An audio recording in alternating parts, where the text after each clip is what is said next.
चेतावनी, वार्निंग, भड़ुए, गद्दार, गांडू, हरामखोर और लवड़ू इस वीडियो को ना देखें, क्योंकि अगर आगे देखते हो और अगर गांडू और गद्दार हो तो आज कान और गांड दोनों से खून निकलने की ज्यादा आशा है। जो इंटेलेक्चुअल्स हैं, जो हाई सोसाइटी के लोग हैं, वो ना देखें। आज तो मिट्टी की कसम है, जो बात करूंगा कड़वी करूंगा, देखना नहीं देखना आपकी मर्जी है। गद्दारों और देशभक्तों के बीच में एक बहुत बड़ी लड़ाई है। तो देशभक्त तो ये थे, अब गद्दार कौन है? मेरे हिसाब से जो मुझे लगता है, हर वो आदमी, चाहे वो आम आदमी हो, चाहे सिंपल साधारण एक जनरल पब्लिक हो, चाहे एक ऑफिसर हो, चाहे वो किसी मीडिया हाउस का बैठा हुआ बॉस हो, चाहे वो किसी बहुत बड़ी ऑर्गेनाइजेशन का सीईओ हो, चाहे वो नेता हो, चाहे मंत्री हो, हर वो आदमी जो इस देश के सिपाही का सम्मान नहीं करता है, उसकी शहादत का सम्मान नहीं करता है, और यहां बैठ के हमारी रोटी खा के अपने नाजायज बाप पाकिस्तान की तरफ से बोलता है, हर वो मादर चोद, हर वो बहन चोद गद्दार है इस देश का, और मेरे लिए वो देशद्रोही है। बड़े बड़े जो इंटेलेक्चुअल्स बैठते हैं चैनल पे, और वो भी आदमी, गद्दार कौन है बे?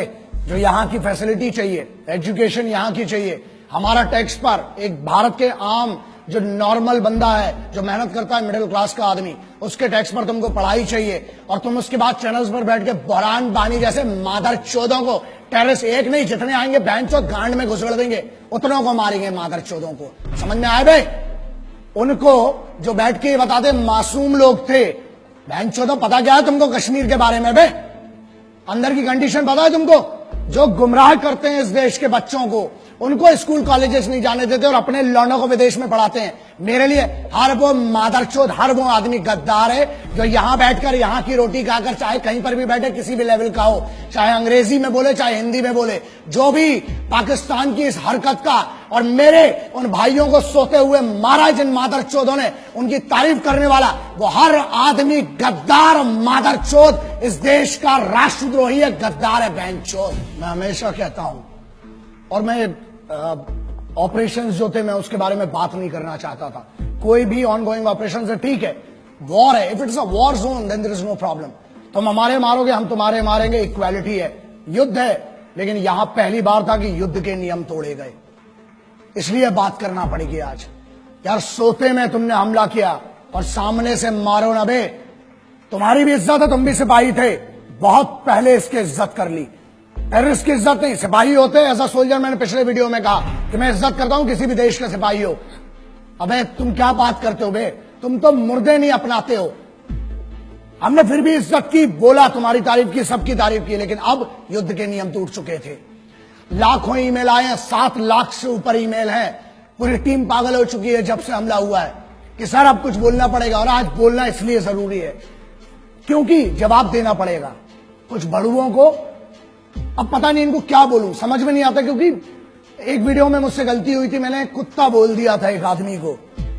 उस भड़ुए को कुत्ता बोल के ना मुझे गम हुआ, क्योंकि जब मैंने घर जाके अपने वो 2 शेर देखे ना, कुत्ते देखे, जब घर के देखे वो बच्चे, तब लगा कि यार कुत्ते से तो वफादार कोई होता ही नहीं है। इन हरामियों को मैंने कुत्ता बोल के ना, उस कुत्ते की जात पे मैंने उसकी बेइज्जती कर दी। एक नेता है, एक सांसद है, एक स्पोक्स पर्सन है, उसने एक बात कही। क्या कही वो बहुत जरूरी है, मैं आपके सामने पढ़ के सुनाता हूं। उसने फेसबुक में, ट्विटर में क्या शेयर किया और बेशर्मी से क्या लिखा और क्या कहा, उसका जवाब आज जरूरी है। उरी में मारे गए सारे सैनिक घूस देकर आर्मी में भर्ती हुए थे, अच्छा हुआ साले मारे गए। इस पर इतना हाय तौबा क्यों? भारत माता के लिए बोझ बने हुए थे, आतंकियों ने सही काम किया। इस आदमी ने एक दूसरे इंटरव्यू में, एक और आइटम है, एक और है, उसने क्या कहा? उसने ये कहा कि भारत की तरफ से जो सिपाही मरे उरी में, वो शहादत नहीं है। शहीद कौन हुए? जो पाकिस्तान की तरफ से आए। ऐसा है नेताजी, मादरचोद, हमको भी मौका दो ना, तुमको ऐसा इस टाइप का शहीद करने का, बहनचोद। एक काम कर, सजेशन देता हूं, बहुत गांड में गूदा है ना, बोल मत बहनचोद। एक काम कर, अब तेरे पास जो सिक्योरिटी है ना पुलिस की, उनको हटा और बाहर जाओ, और एक सिपाही के परिवार से जिसका शहीद हुआ है, उरी की छोड़, कभी भी उसके परिवार से जाके जरा बोल। गांड में घुसड़ देंगे तो पूरी तेरी राजनीति जितनी तेरी चल रही है ना। अबे तेरे को शर्म आना चाहिए। देश का माहौल क्या है बे? आज देश गम में डूबा हुआ है और तुम जैसे भड़ुए मादरचोद, तुम लोग बहनचोद इसको अपनी मीडिया बाइट के लिए, अपनी पब्लिसिटी के लिए, तुम्हें पता है क्या दुख देते हो बे तुम। अबे पिछले हजारों बार बोल चुका हूं, कुछ नहीं दे सकते हो तो मादरचोद इज्जत तो दो कम से कम शहीदों को। सुनो बे झाटू, मंत्री है जो तुम्हारा है ना, जो तुम्हारा पद है, तेरा प्रोटोकॉल नहीं पता है, तेरा ना मेरे पास पूरी ज्यादा डिटेल नहीं है, लेकिन सुन, बहुत गांड में कूदा है, तेरे को बहुत चर्बी है ना।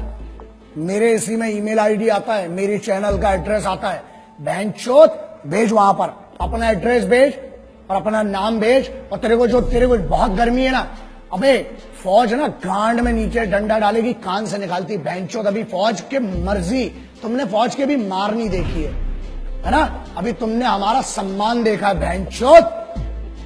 तेरे को बहुत गर्मी है, जो तेरे पास पुलिस का कैडर मिला है ना, तो क्या कहता है कि पुलिस के जो है वो, एक और स्टेटमेंट दिया ना इसी आदमी ने कि सोते रहते हैं, है ना। एक और मादरचोद है दूसरा, वो पुराना वाला भड़ुआ साला जिसको अपन ने पहले भी बात किया था हरामी के बारे में। क्या कहता है कि पुलिस और फौज में वही लोग जाते हैं जो अनपढ़ होते हैं या जिनके घर में कोई 1 रुपए का पढ़ा नहीं होता है, और जो लोग सिर्फ और सिर्फ 10वीं 12वीं बड़ी मुश्किल से पास कर पाते हैं, वो लोग जाते हैं। सुन, अब तेरे को बताता हूं, अबे चूतिए मादरचोद, तेरे को पता भी है फौजी होता कौन है? भारत का राष्ट्रपति, भारत का राष्ट्रपति भवन, हर राज्य का मुख्यमंत्री भवन, हर राज्य का सांसद, पार्षद, विधायक, हर राज्य का डेमोक्रेटिक जितना भी बड़ा आदमी हो, हर राज्य का संविधान, मतलब सुप्रीम कोर्ट हो चाहे हाई कोर्ट हो, उसकी सुरक्षा में हर चौक पे खड़ा हुआ एक पुलिस का सिपाही, हर बड़े एस्टेब्लिशमेंट के सामने संतरी बन के खड़ा हुआ एक सिपाही। अबे तेरी औकात नहीं बहनचोद कि तू उनके बराबर का बन सके। वो इस देश को चलाते हैं। तू अगर इन मंचों पे जाके इतनी बड़ी बड़ी बात कर पा रहा है ना, भोसड़ी के इसलिए कर पा रहा है क्योंकि वहां सिपाही हर चौगड्डे पर तेरे लिए खड़े हो, तेरे जैसे मादरचोदों को इतनी परमिशन दे रखी है। यही प्रॉब्लम है। जिस दिन छूट मिलेगी और जिस दिन सही मौका आया, याद रखना गाड़ में इतना बड़ा सुल्ला जाएगा। बहनचोद, अभी तूने बहुत मोहब्बत देखी और बहुत हुआ सम्मान तुम्हारा मादरचोदों। एक और सेंटेंस बोला इसने बहनचोद ने कि पैसा देके, घूस देके जाते हैं। अबे चूते तेरे पास दिमाग है लौड़े? बात एक्सट्रीम इनसेंसिबिलिटी की, शुद्ध भाषा में चूतियापा बोलते हैं ना जिसको, वो ये इन जैसे बहुत बड़े बड़े होशियारों ने जो बड़े बड़े यूनिवर्सिटीज में पढ़ रहे हैं, उनका कहना यह है कि फौज में पैसा देके जाते हैं और सोते हैं और राशन खराब करते हैं, राशन खाते हैं फ्री का, है ना। चलो इसका बड़ा सिंपल सा आप समझो, जितनी आपकी समझदारी है ना। अगर पैसा देके जाना है तो फौज में क्यों जाएगा आदमी? मरने के लिए। फौज में क्यों जाता है? फौज में कंफर्टेबल लाइफ नहीं है, तुम्हारे जैसी नहीं है। और बोलते हैं, हाँ एक और बात बोली कि आलसी है जो फौज में जाते हैं, वो लोग आलसी हैं इसलिए सो रहे हैं।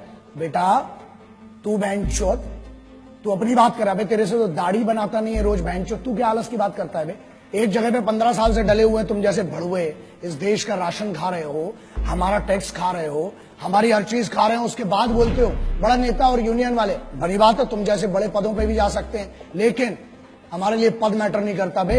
इज्जत कमाना अलग बात है, ताकत कमाना अलग बात है। तुम जैसे भड़ुओं की कभी इस देश में इज्जत नहीं होगी। क्यों? क्योंकि इस देश में अगर मंदिर हो, चाहे मस्जिद हो, चाहे गुरुद्वारा हो, चाहे चर्च हो, उसको सुरक्षा कौन देता है? वो है सिपाही। बाहर से जो पाकिस्तान की तरफ से आ रहे हैं वो दुश्मन है, उनसे लड़ना बहुत सरल है। तुम लोग साले जो अंदर गदर मचा के रखिए ना, उसके लिए एकाध में एक दिन बहुत गलत होगा। मैं बहुत कोशिश कर रहा हूं, प्रयास कर रहा हूं कि बचा रहूं, गुस्से में ना आऊं, लेकिन अब लगता है कि अब कुछ ना कुछ, और जिस दिन होगा उस दिन पब्लिकली और बहुत गंदा होगा तुम्हारे साथ। क्यों फौज में जाता है? अबे वो बच्चा जिसको एक गरीब घर से आके पुलिस में या फौज में जाना पड़ता है ना, 3 बजे रात को उठता है वो बच्चा। जब बहनचोद तुम लोग पार्टी कर रहे होते हैं ना वहां पर अपने कॉलेजेस में, यूनिवर्सिटीज में और अपने बड़े बड़े भवनों के अंदर, बड़ी बड़ी मेस में जब तुम पार्टी करते हो बहनचोदो, अबे तुमको पता भी है सिपाही होता क्या है? क्योंकि सुनो, प्रॉब्लम यह है हमारे देश में, ना एक नेता का लौंडा आज तक सिपाही बना, ना आज तक ये भोसड़ी के जो यूनियन में बैठे हैं, कोई अमीर का लौंडा आज तक सिपाही नहीं बना। कहां गए वो मादरचोद बड़े बड़े अमीर? अबे भोसड़ी के खेल के लिए समय देने वालों को, मैच जीतने वालों को क्या मिलता है? इनाम मिलता है ना। और वहां जो जान अपनी बॉर्डर पे लगाते हैं, -60 50 में वहां लड़ रहा है आदमी, घूस देके गया, चल माना बहनचोद तेरी बात, चल घूस दे के क्या बहनचोद, तू दे देना मादरचोद, है गांड में दम तेरी, तू जा घूस दे के बहनचोद 1000 रुपए, एक दिन की नौकरी कर मादरचोद। अबे आर्मी की और कमांडोज की छोड़, स्पेशल फोर्सेज की बहनचोद, एक दिन मैं देता हूं चैलेंज, अबे तेरी पूरी जिंदगी की पेमेंट दूंगा इन भड़वे मादरचोद गद्दारों की। जा एक दिन ट्रैफिक पुलिस का काम करके देख मादरचोद, धूप में वहां खड़े होकर देख, पानी में खड़ा होकर देख, मुंबई पुलिस हो चाहे दिल्ली पुलिस हो चाहे हरियाणा हो चाहे उत्तर प्रदेश हो, एक पुलिस के सिपाही का काम करके देख, फौज की तो बहुत दूर की बात है, तेरी गांड में इतनी दम रही है बहनचोद। और सुन, ये बात क्लियर सुन ले, आज तुम जैसे मादरचोदों को अगर मार के जेल जाना पड़ा, 14 साल मंजूर है बहनचोद। जिस दिन मेरे सामने पड़े ना मादरचोद, मारूंगा, लेकिन एक बात पक्की है, पब्लिकली मारूंगा, अकेले कभी नहीं मारूंगा, क्योंकि तुम जैसे आगे और पैदा ना हो बहनचोद। अबे मुझे तो शर्म आती है, माफ करना, जिसने तेरे को पैदा किया ना मां, मुझे माफ कर दे, तेरे को भी नहीं पता था कि ऐसी मादरचोद औलाद पैदा करोगी मां आप। शर्म आती होगी उस मां को भी अपने कोख पे जन्म पे कि ऐसा गद्दार पैदा कर दिया बहनचोद को। सुन मादरचोद, जिस दिन मेरे सामने आया मारूंगा, घसीट घसीट के मारूंगा बहनचोद। और दूसरी चीज, 14 साल होती ना, जमानत तो मिलेगी, आऊंगा तेरे जैसे और मादरचोदों को ढूंढूंगा, फिर मारूंगा बहनचोद, जाऊंगा। 14 साल मंजूर है बहनचोद, क्रांतिकारियों का चेला हूं, जेल भी गया कोई फर्क नहीं पड़ता है, लेकिन तुम जैसे गद्दारों को चुप करके रहूंगा, फिर मारूंगा, फिर जेल जाऊंगा, बाहर आऊंगा, जब जब आऊंगा मारूंगा मादरचोदों। दूसरी बात मुन्ना, हमें रोज सुबह से लेकर रात तक धमकी के कॉल आते हैं, और रही बात हमारी, मादरचोदों इतनी तैयारी के साथ चलते हैं, इतना जखीरा तो खुद लेके चलते हैं बे, इतना असला बारूद, मादरचोदों 1 किलोमीटर तक धुआं धुआं करूंगा जिस दिन मैं मारने पे आया बहनचोद। और ये दम बुलेट प्रूफ गाड़ी की नहीं है, बीपी की, जिसमें बैठ के घूम रहा हूं, गाड़ी के बाहर आने के बाद भी जगह बोल तू बहनचोद, नाम बता उस जगह का, अकेला आऊंगा मादरचोद, ईमेल कर, फोन नंबर ले मेरा, लिख चैनल पे अपना एड्रेस, आऊंगा मारूंगा बहनचोद घुस के तेरे को। लेकिन सुन, तुम जैसे जितने मादरचोदों सिपाहियों के बारे में, उनकी शहादत के बारे में बोलना बंद करो मादरचोदों, वरना मेरे जैसे बहुत पागल है, एक को काटोगे 1000 खड़े होंगे, हर बार पैदा हुए आगे भी होंगे, मार डालूंगा बहनचोद तुम जैसे एक एक को। हिंदुस्तानियों का स्वाभिमान बहुत बड़ा होता है, अभिमान बहुत होता है अपने में। कैसी बच्चों जैसी बातें कर रहे हो तुम लोग, हाँ समझ में नहीं आएगा, बताता हूं। अबे हमारे इधर तो बेवड़े भी होते हैं ना, वो भी गुस्से में एक दूसरे को गुटखा नहीं देते हैं, समझ में आ गया। अबे तुम तो कश्मीर मांग बैठे पागलों। दूसरी चीज, हमारे इधर ना, अबे पब्लिक ट्रेन, लोकल ट्रेन में ना, वसई विरार साइड की कोई ट्रेन होती है, उधर अंबाला पटियाला की कोई ट्रेन होती है लोकल ट्रेन, अबे वहां पर लोकल ट्रेन में सीट नहीं देते हैं, तुम तो कश्मीर मांग बैठे।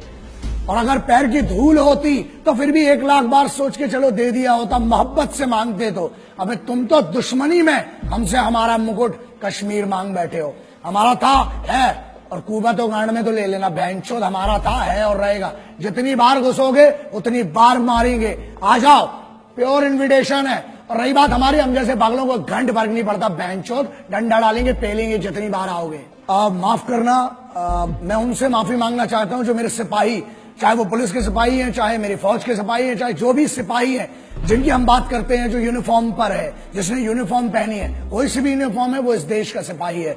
अगर इन गद्दारों को मैं जवाब नहीं दे पाया हूं ढंग से, या इनके सम्मान में कोई कमी रह गई है, तो मैं आपको वादा करता हूं, एक कमांडो वचन, एक सिपाही वचन है, जहां मिलूंगा, जब मिलूंगा, आपकी तरफ से अलग से इनकी गांड में डंडा करूंगा, अलग से मारूंगा बहनचोदों को।